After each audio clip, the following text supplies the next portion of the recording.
Okay, good morning, everyone. The topic today, the Christian and environmental crisis, Chapter 2, Taking Action. Now, you might be wondering why we're doing this. The reason is actually it was supposed to be the Christian and social media, okay, today, but we couldn't find someone really suitable to take on that topic. Thanks. So it fell to me and to look for something. And actually, the last 1 month ago, when I did Christian and Environmental Crisis, a few people came up to me and said, you didn't do enough about what can we do. Because I did mostly about the theological reasons why Christians should be involved in addressing the environmental crisis, but I didn't touch enough on what can we do as individuals and as a church. So today is about taking action. So I hope you will bear with me. Okay. Do I point there? Oh, wait, maybe not. Okay.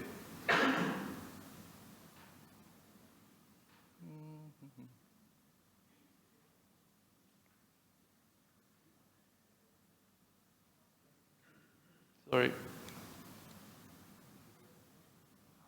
Green is on, right?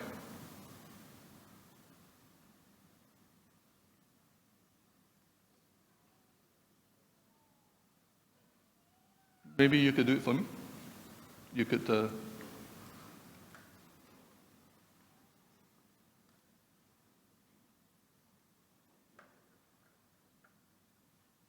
Okay. Anyway. Yeah. Okay. Good. Thanks. So I have to do a little recap since it was a month ago since you saw it. But the top 5 environmental threats facing us is climate change, biodiversity loss, water resources, shortage of water resources, obviously, pollution, and empty oceans. So climate change, if you recall, I told you a doomsday clock. So apart from nuclear war, the leading scientists are concerned about the other major global threat is climate change. Yeah, and we are very close to midnight, and primarily because of changes in climate change. And I will go into a bit more detail about climate change because it's the most pressing threat. Nuclear war is a possibility. Climate change is already happening. Okay, biodiversity loss. That means we are now facing the biggest loss of species since the time of the extinction of dinosaurs. It's that big. It is 1,000 times normal. It means in a normal situation, there will be some species that disappear. Our current rate of extinction is 1,000 times that of the normal. And it's due to human activity, loss of habitat, and so forth. Overfishing, overhunting, overexploitation. And why is it important? Because we need it to feed us. Biodiversity also gives us a safe home. Biodiversity also gives us medicine and food and security. So it's a threat to us. Water. I think you can see droughts have been occurring around the world. Water is becoming increasingly a problem. Pollution. For the first time, microplastics have been found inside the blood of human beings. You know, we've always said that would be a threat. Now it's a reality. Empty oceans, partly because of loss of coral reefs, and a lot of it because of overfishing. The oceans are emptying out, and people who depend on the sea for food are facing a problem. I was in Canada when the famous Grand Banks off the east coast of Canada was famous for its cod. And then people noticed the cod numbers were dwindling. And the government said, we have to put caps on the number of fish you can catch. And people said, no, this is our livelihood. How can you put caps on the amount of fish we catch? And so they disagreed. And then within 5-6 years, there actually was no fish left to catch. You know, so this is the problem. Next slide, please. Sorry, next slide, please.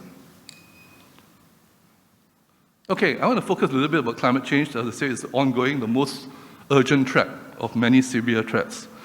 This is a simple graph that shows you the black line is the carbon dioxide in the atmosphere. So you can see since the 1880s, when the Industrial Revolution began, carbon dioxide has been going up. And the red shows you how much above the average temperature the world is facing now. So you can see as the CO2 goes up, the temperature goes up. And I think, although a lot of people debated, some people have debated, shall I say, but 97% of all scientists agree humans are the main cause of the CO2 rise. And if you look at this, every year, new records are being set. And currently, the 8 hottest years ever recorded was our last 8 years. So we're heading in the wrong way. Okay, next slide, please. You probably can't see this, so I'll try to summarize it. But this is the chart of significant climate anomalies and events in 2020. And I just picked it because in that year, that was Europe's warmest year on record.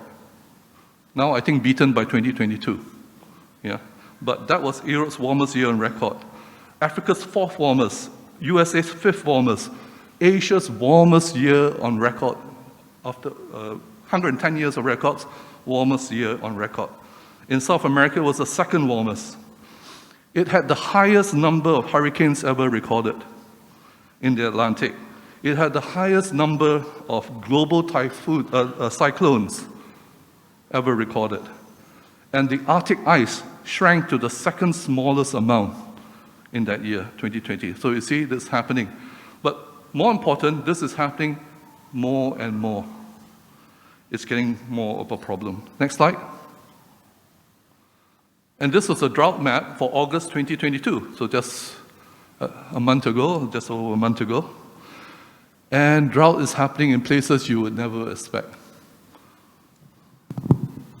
So we see it's going to be likely the warmest year for Europe, newest warmest year, and there are historical droughts this year as well in unexpected places like Europe, Amazon, rainforest having a drought.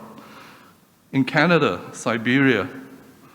Siberia also, you would hardly think it would be a drought, but now Siberia gets forest fires and droughts on a regular basis.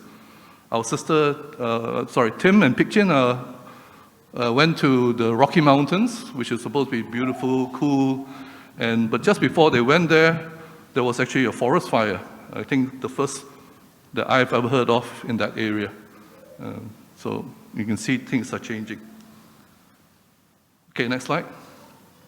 And why is it a threat?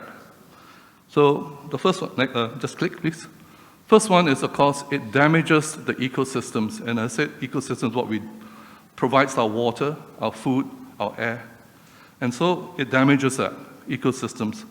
You see Siberian forests catch on fire, amazing. You see swamps drying out. Second, it's accelerating the species extinction, okay, as they lose habitat. Also simple things like flowers opening up earlier in the year in some parts of the world, but the animals are not there who would normally pollinate it. They come later, so you get species extinction. Third, water shortages. Some parts of the world, for example, depend on glacial melt. Like the Himalayas, when the glaciers melt in summer, the water flows down and the rivers fill up. But if the glaciers melt earlier in the year, there's not going to be enough water to come down in summer. So that's an example. But this recent drought also showed that even groundwater is disappearing. Next, rising sea levels. I didn't include a slide, but there was a very interesting slide of Pulau Ketam and the projections of what will happen if the seawater rises by 1 or 2 meters. So if you love your Pulau Ketam expeditions, you better go there soon. But honestly, you know about flooding nowadays, very, very often Malaysia is getting coastal flooding, and that's because of water rise. Yeah. Some islands, Pacific Islanders, are very worried. They've actually lost their villages. They've lost their traditional burial grounds have all gone underwater now. That's seawater rise. Next, severe weather. Severe weather events are more severe and more frequent. So now we're seeing things that used to be labeled as once in 100 years is now almost once in 5 years. So this is what's happening. Erosion and land loss. Next slide. Erosion and land loss. Okay, as sea waters rise, as we get more severe weather, the rich soil is disappearing. Prince Edward Island just got hit by a hurricane, the first time in its history. This is off the coast of Canada. And when you look at the satellite picture, what used to be blue water around the island is now red because all the soil has gone into it. And they're actually worried now. Prince Edward Island is famous for its potatoes. So if you like your French fries and all that, quite likely you've been eating Prince Edward Island potatoes. But now they're worried that so much soil has gone off, they're worried whether the potatoes can continue to grow well there. So there's an example. Food security as a result. So, number 7, the threat to agriculture and food production. Because as the seawaters rise, even our paddy fields are getting salt water now. So Kedah has now had to build a bund to keep the seawater out, or else it's going to affect our rice production. So, and then your durians might be affected. If climate change happens, for example, I always bring durians up with the Malaysian audience because it's very important to us. It can affect our durians. 8, next slide, spread of diseases. Yeah, so we're already sick of diseases, aren't we? But unfortunately, climate change will actually increase that because, for example, mosquitoes grow better, they will go further, higher up, and you get spread of diseases. 9, next, economic impact. Huge areas which were dedicated to certain crops have been wiped out in recent years. Thinking of Greece, some of the olive plantations are gone. You're thinking of threats to avocado, threats to citrus plants, and severe storm damage, of course, economic costs, right? The recent one hitting Florida is now estimated at what, $60, $70 billion? Yeah, and you can't have that every year. But afraid that's happening. So one of the people you can ask about the reality of climate change is insurance companies. They're having to pay out so much in insurance every year now. Next slide, next point. And we are now facing the possibility of climate refugees. Take Pakistan, for example, we've been praying for. The flood water is not going to go down for 6 to 8 months. Where is 1/3 of the population of Pakistan going to be? And that's going to get more and more as it goes on. So that's climate change. Next slide. So why bother? Now, if I was talking to a secular audience, these are the reasons why.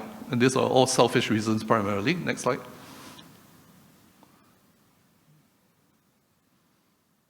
Yeah.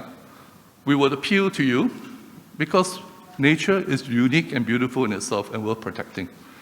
Second, we will appeal to you from the idea of a religious or philosophical approach, which is typically man is the guardian or custodian of nature, of the world. Or the other approach some people use is, we are all children of Mother Nature, we must take care of Mother Nature. So that's the religious philosophical approach. The most appealing approach for most people today is a human-centric approach. Hey, what's in it for me? And that's what's in it is this is our only home. It's our source of food, water, air, shelter, materials, and medicines. It's important for our survival and for our children. So the human-centric approach. We need to protect our home. And then there's the economic approach. Too often, economists talk about continual exponential growth. But in reality, there is a limit. For example, very simple, you can't have a stadium and say, we will keep on putting more and more people in the stadium every time we have a football game. So if it was only 10,000, next game we have 15,000. There's a capacity, the stadium can only hold so much. So you need to be able to manage it sustainably. Same thing with our world.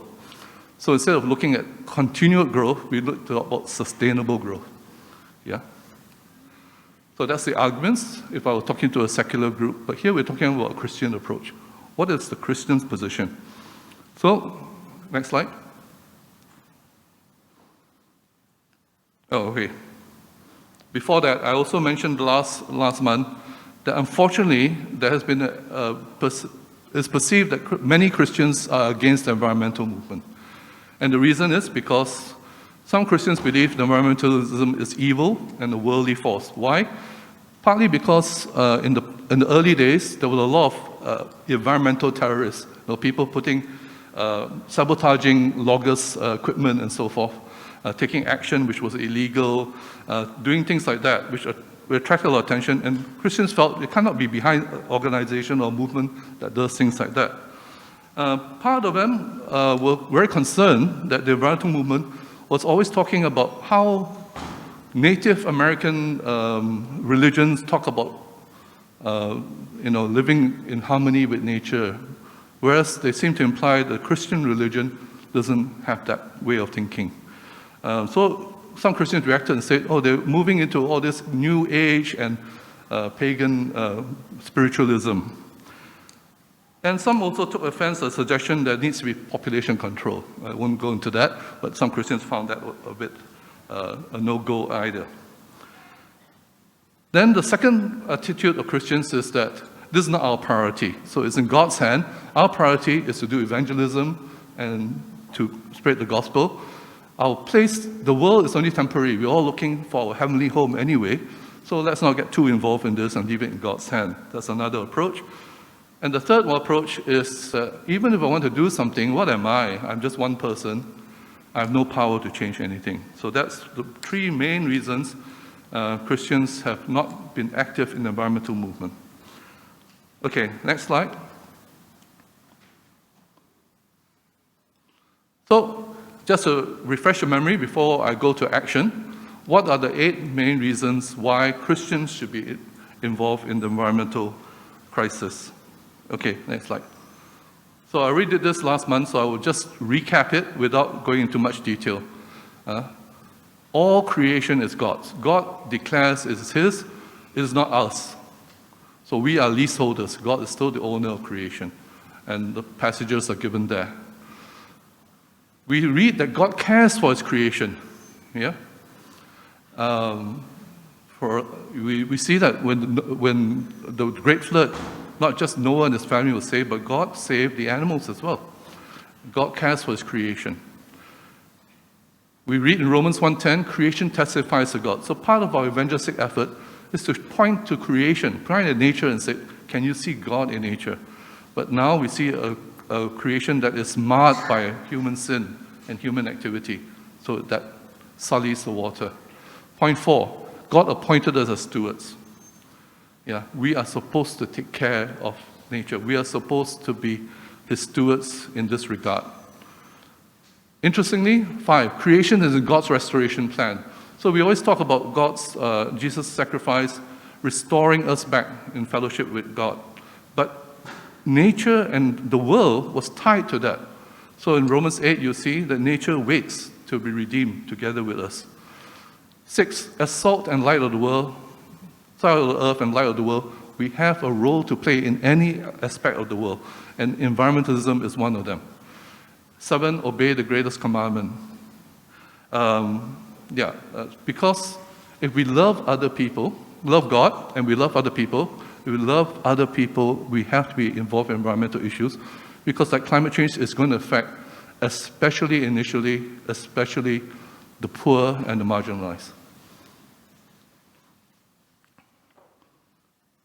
And I think number 8 has dropped off there, but anyway, it was evangelism. Yeah, because as most of the world is interested in this issue, we have to be there and we have to shine the light and lead them to God. So what action can we take? Well, we need to reform the 3 common Christian attitudes. So what can we do? Click. If we think environmentalism is an evil and worldly force, we need to be a force for God, representing God, to change the world. If we think it is not a priority, next, click.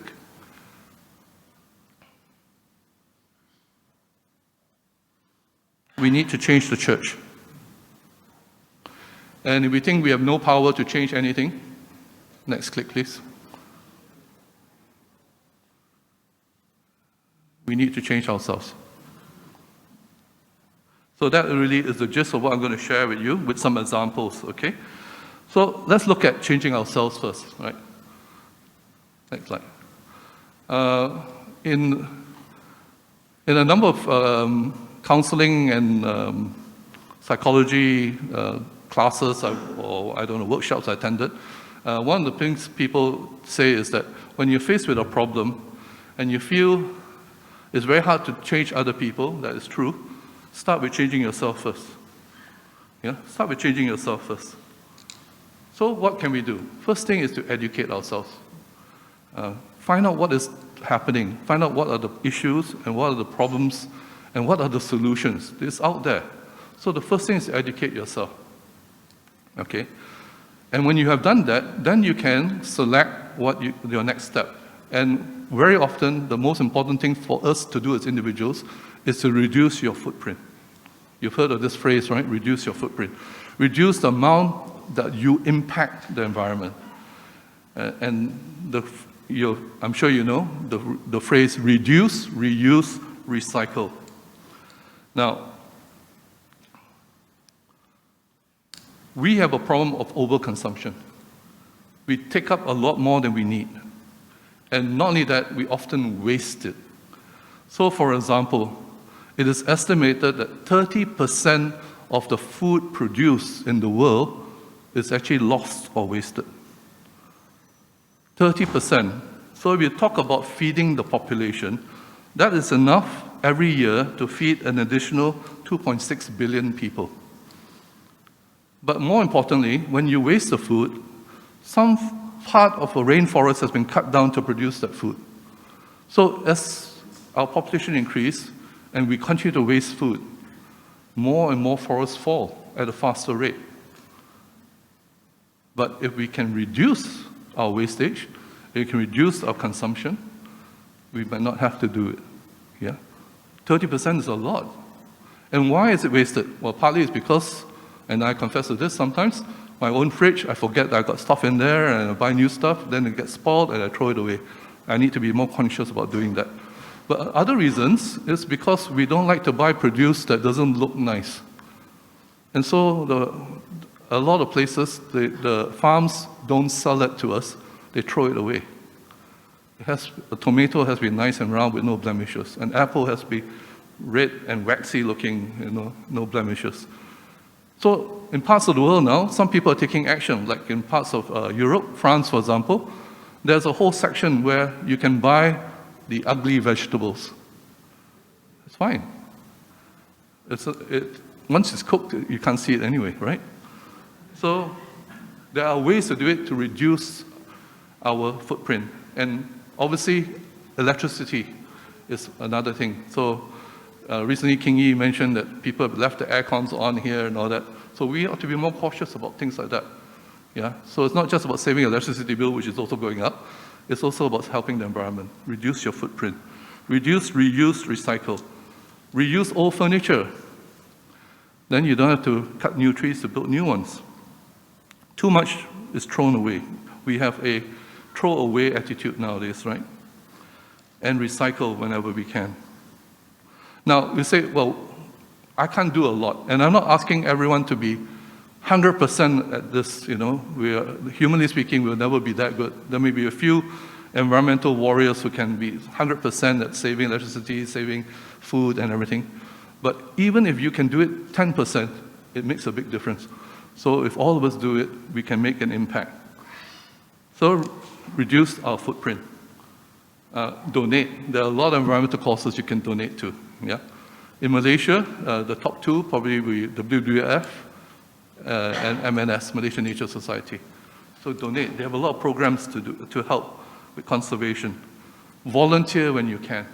I'm going to give you an example of how volunteerism has helped in a major conservation project later. But volunteer. And the one I think very important, educate others. Spread the news. Educate others, and especially the younger generation. I got into environmental conservation because I had an uncle who used to take me out into the mangroves in Port Dickson. There used to be mangroves in Port Dickson, by the way. You don't see much of it left. Just like the Blue Lagoon used to be blue. Yeah. Anyway, he introduced me at an early age, and I felt I got the love of nature from there. And that actually helped me in finding God. So that's the connection. And a lot of people who are environmental warriors had someone who introduced them to nature. And today in our modern society, there's a disconnect. A lot of kids don't get a chance to see nature very much. They might see the zoo, they see National Geographic on TV. My own goddaughter, at one time I was babysitting her, at the time she was, I think, 3 or 4, and we found a place where there were some tadpoles. So I allowed her to play with the tadpoles. And the mother was not very happy with me, you know. But I'm glad to say she is now a marine biologist. So maybe there was something there. So yeah, educate others, especially children. Get them to connect back to nature. Okay. Next. So once we've changed ourselves, we need to change the church. What do you mean by that? As I said, there's a perception that many churches are either against environmental issues or have just basically been on the sidelines. Yeah. So first of all, churches need to recognize that there is an environmental crisis and start teaching spiritual stewardship of nature. The perception in the past, and historically as well, some churches have subscribed to the idea that man was meant to dominate the world.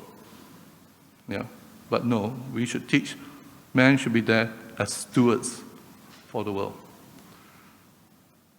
So that means something proactive, not just talk about it, but in our teachings and all that, we must emphasize it, especially to the new generation, but also to the old.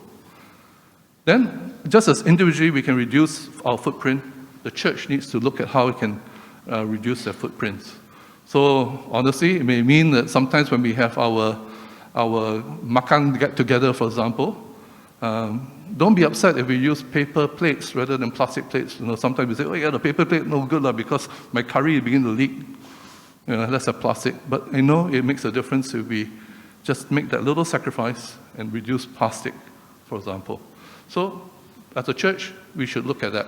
I noticed if you do a quick Google, a lot of churches now are doing that. They even have their own little environmental plan, how to improve their footprint.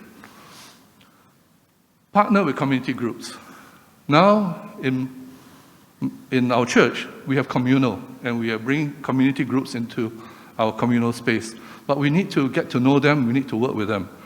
And in the same way, we need to look at community groups involved in environmental issues and partner with them. In this immediate area, I know, for example, we have a group that is maintaining the Pulai Trail, the one in Bangsar Park area. There's a trail going up the hill. So they are trying to educate people about the environment, getting them back to nature.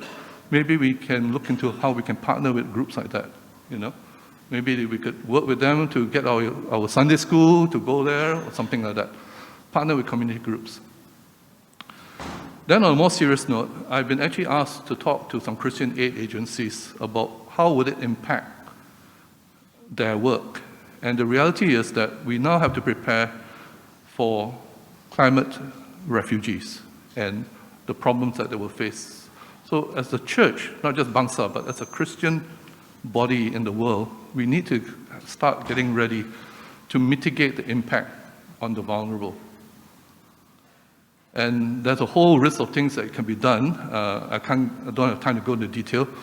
But the quick one is, for example, if there's a Christian organization working with a local community and they are facing seawater intrusion, and their crops are dying, what can we do? Well, there are now ways of looking into growing crops which are more salt resistant, for example. So Christian organizations involved that work have to start educating themselves on how to get into this sort of climate change mitigation. And then the other thing the church can do is start developing Christian environmental groups. And that's beginning to happen around the world.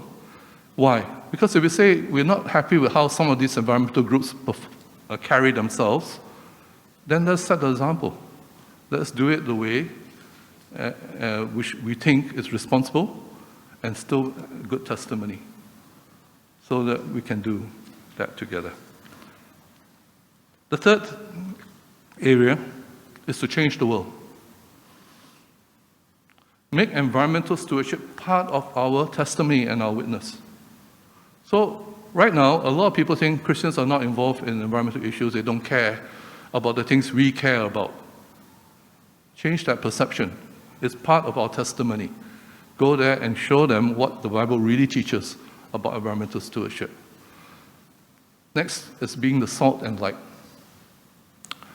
It means, as I said, go into the viral movement and be the salt and light there. But be the salt and light also in our workplace, in our schools, maybe even in our families, Kids may chuchok the parents to be more environmentally friendly, for example. And I'm sure the parents will say, you start with switching off all the lights and fans first. Whatever, sharpen each other. Okay? But be the salt and the light. Now, what do I mean by that? A lot of people in the individual position in the workplace or in the school have been the engine of change in pushing that organization, that company, to do more responsible things. Yeah? You heard about sustainable development. They can be the champion for sustainable development. Always bring it up at meetings. How can our company do more to be doing sustainable development? How can our company do more to do corporate social responsibility? How can we do more in school to promote environmental awareness? How can we do more to promote environmental accountability? So at one time, this whole movement of corporate social responsibility seemed like pie in the sky, but now it's becoming more and more reality. Many companies have a plan. But sometimes the plans are actually what they call greenwash. They say they're going to do it, but then they don't really do anything. There was a palm oil plantation that won an award for being so sustainable because they didn't burn their old palm oil. When they clear the land, after so many years, they have to clear the palm oil. So they didn't burn the palm oil, didn't release all the haze that we are worried about. So they won an award. But as soon as they won the award, they burned the trees. They had not burned the trees just to get the award. So then you need accountability. And we can be the eyes and ears.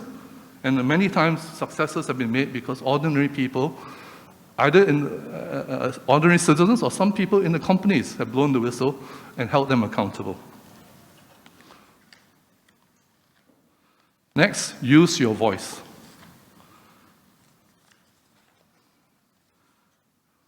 Oh, sorry. The other one I want to say is we also should champion social justice. Because honestly, environmental issues are tied to the fact that the underprivileged, the marginalized, are actually being robbed. Even in Malaysia, we hear about promises made to certain communities to access their forests. And then once the forest has been robbed, so to speak, all the promises never materialize. So we have to also champion social justice. Use your voice. So typically that means make your concerns known. Lobby your politicians, lobby your authorities. And it can make a difference. I'll give you some examples later. Use your voice.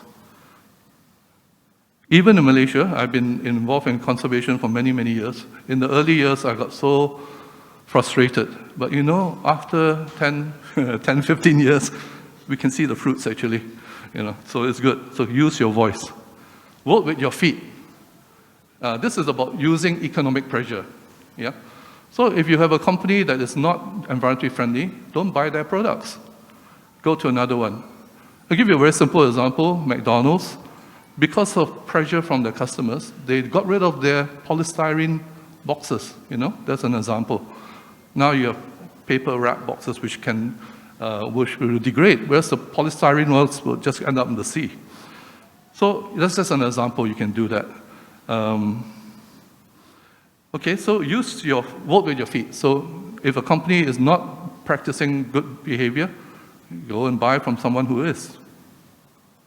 So look out for sustainable forestry products, look for sustainable farming, look for dolphin-friendly fish, in cans. These are all things which are out there. Vote with your feet. Next, keep a watch. When we see something is wrong, announce it. So, for example, there have been in KL, a lot of our green lung areas. If you look at our KL structure plan, we have a beautiful structure plan, very, very impressive green lung. I think it was supposed to be 15% of our land was green lung. But in reality, you see green lungs disappearing all the time. But in recent years, it's been encouraging. When the public raises it in the press, at least, the very least, the project is stalled. And in some cases, it has been cancelled. So keep a watch. And then finally, use it or lose it. We talk about wanting to protect a forest, but then we don't care about it. Eventually, someone will steal it. Okay? So good examples where we've done success here. Now, green lungs are very important. It improves our air quality, gives us relief, reduces stress. Kota Damansara is a good example. There's a beautiful forest there. But quietly, there were plans to develop Kota Damansara. But the community got together, started volunteering their time to build trails. We managed to convince the UNDP to give funding to put up signboards and education material. We invited the politicians and leaders to come and open the trails and all that. So once they do that, very hard for them to steal it, Some trail also may be named after them, So, but important, the people keep using it, and they won't lose it. So, these are some suggestions. Obviously, I can talk a lot more, but don't want to overload you. Let me just share now with you 3 examples where this actually made a big difference. Okay, next slide. Catwalk. So when you talk about catwalk, everyone thinking about models going down a catwalk, right? Oh, this is different. These are the models, and they're walking in the jungle. Okay, very quickly, what happened here is Taman Negara. Okay, Taman Negara, very good tiger population. Okay, protected area. But very important for tigers is they need to move around. And if you marry your cousin, then after a while your genetics also get a bit bad. So you need to have mixture of tiger population. So very important to the tigers is our central forest spine, our mountain area. So it's over here. Maybe I should show you for the geography people. Your mountain range here, Taman Negara here. Okay? And there's a forest connecting the two. Very good. Problem is, this is not a protected area, but it's state land. The state says, yes, we will try to protect the tigers. But we also want a road right through, a highway. So they built a highway. They were very good. They built a highway, they put places for animals across. All these are the good things which they're doing. But the reality is, once the highway was built, people could go there very easily. So there's a lady called Dr. K, who does tiger conservation work in Malaysia. She's Japanese. And in the year 2000 or thereabouts, she was saying our tiger population is very healthy, especially in Taman Negara and in this area called Merapo, which is the one nearest the forest spine. Everything is good. We have one of the largest tiger populations in Asia. And then in 2010, she went back to have a look. And this is after the road had been built. There were no tigers at all in Merapo. Before that was about 15 tigers. In 2010, there were no tigers at all. And she was devastated. And she didn't know what to do. And then a good friend told her, you need to bring people there. And so they started the catwalk. So volunteers were asked, would you pay for tiger conservation and come along and just go and walk in the forest? Yeah. And one of the things they were looking out for were for traps, because that's what had been happening. Once the road opened, people came in and started laying traps, primarily to catch deer and all that, but it would also catch tiger. But also if the deer population disappear, the tigers also have no food. Yeah. So they did that for 10 to 15 years. And she was so elated to report recently, the tigers have come back.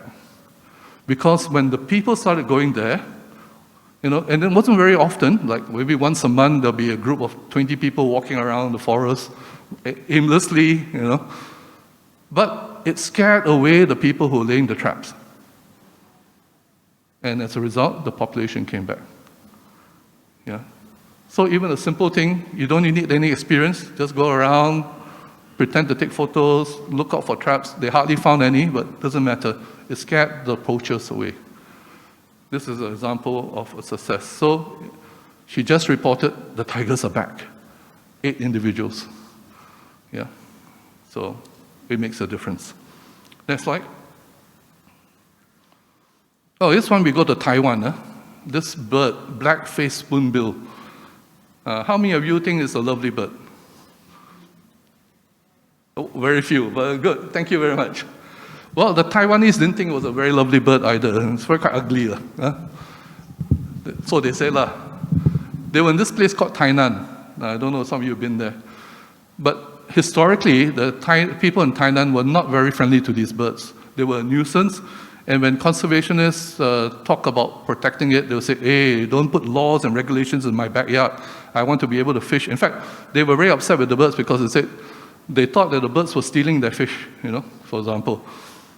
But anyway, what happened here was that amateur bird watchers noticed the population of the black-faced spoonbill had dropped precipitously. Not just in Taiwan, but actually globally. So in the end, it was estimated there were only 230 of these birds left globally. Okay? And this particular place had half the population. So it became very precious. So they started alerting the authorities and all that, but there was all this resistance from the population. Yeah? But long story short, through educating them to understand that these birds were so unique, and there are parts in the world where they are honored. In Japan, for example, they look to these birds. When they got them to understand that other people saw value in them and how important their piece of land is globally for these birds, slowly attitudes change. So if you go there today, it is a totally protected area. The people are proud of their birds now. And of course, you can buy all the T-shirts and caps and all that with all the spoonbill. They're proud of their birds now. And that's through citizen action through observation, but education and changing people's attitudes. And I was very impressed. Actually, I visited Taiwan, and I was very impressed. The government went from very, very poor environmental record to now a very, very positive one. So, for example, in government departments, if they hold a meeting, in Malaysia, you hold a meeting, you always have the very, very sweet teh tarik and all that, kueh, nasi lemak, mee goreng, all that. In Taiwan, they don't do that. And not only that, if you want your drink, you have to bring your own cup, reusable cup. They don't provide all this because they want to have a good habit. If they do pack food for you, it will all be in paper so that there's no waste, no plastic.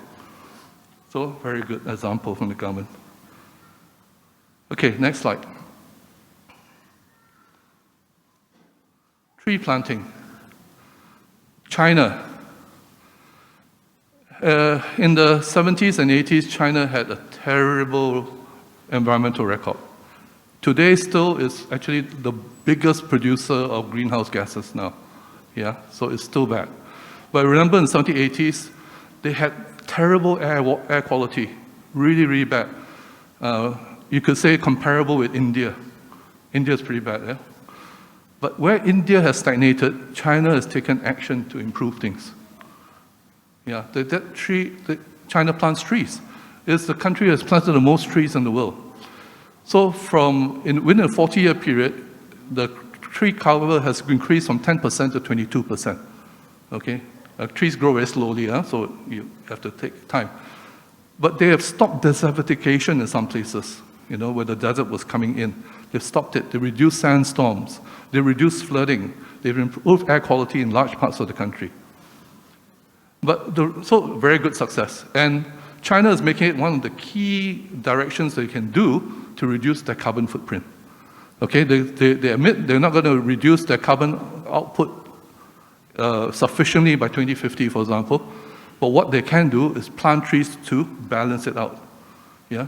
So they hope by 2050 they can be net zero, largely through emission reduction, but also because of planting trees. Now, but why do I bring it up? Because this program will not be a success, even though the government is pushing it. It will not be a success if people were not involved, the local community. Give you an example. Malaysia, we did a massive tree planting last time under Tun Mahathir. We wanted to plant 1 million trees in one day. Yeah, and we did it, 1 million trees in one day. But I think within a month, you only have 10% left. Yeah, the rest all died out. Because our approach was, the government says, let's plant trees, and then sometimes there were volunteers, but most of the time was some contractor planting it. And then once it was planted, nobody took care of it, so it died out. But what China did was, they started a national tree planting day, and they got the local communities involved. Yeah. So after the planting is done, the community takes care of the trees. You know the tiger one I talked to you about? The Orang Asli are doing that too. With money donated to the catwalk, they buy trees to plant so that there's a better corridor for the tigers. And they have a success rate of about 75 to 80%. The trees are alive after 1 year. Yeah? And the same thing happened here in China. When the community saw the importance of it, improves the air quality and all that, they do it.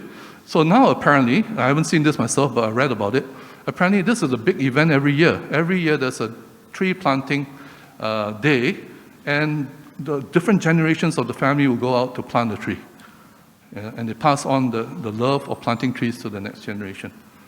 So these are all things we can do to make an impact.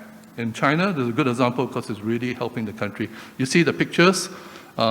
This is before and after pictures. Yeah? Before tree planting and after tree planting. The top one was an area that was suffering from erosion and possibly turning to a desert. And then now it's green. And I'm not sure what the second one is. It also looks like a desert area. So these are things that we can do. I say, I'm not expecting us to be perfect environmental warriors where we don't eat anything, don't use anything, recycle 100%. But even if we do 10%, we make a difference. But most important is be aware, look around, there are opportunities around us, and pass the knowledge on to others. In Malaysia, we also have more successful tree planting going on in, for example, Kuala Selangor, also in Terengganu, where the local community get involved. And they see it's important because it's stopping the erosion of their coastline. So this is what we need to do more. So a lot of things we can do. So brothers and sisters, I pray that I've just given you a seed that will grow. You need to nourish it. And if you think of anything the church can do, yeah, let us know as well. We can do together. Okay, shall we just close? Heavenly Father, we thank you again for giving us a wonderful world, Lord. And even though it's been marred by sin, we thank you, Lord. We still see your beauty around us. We ask, Lord, that you use us to be proper stewards of your creation and use it to testify to those around us. We give you thanks now for all your blessings. Impart us with your blessings as we pray. In Jesus' name, amen.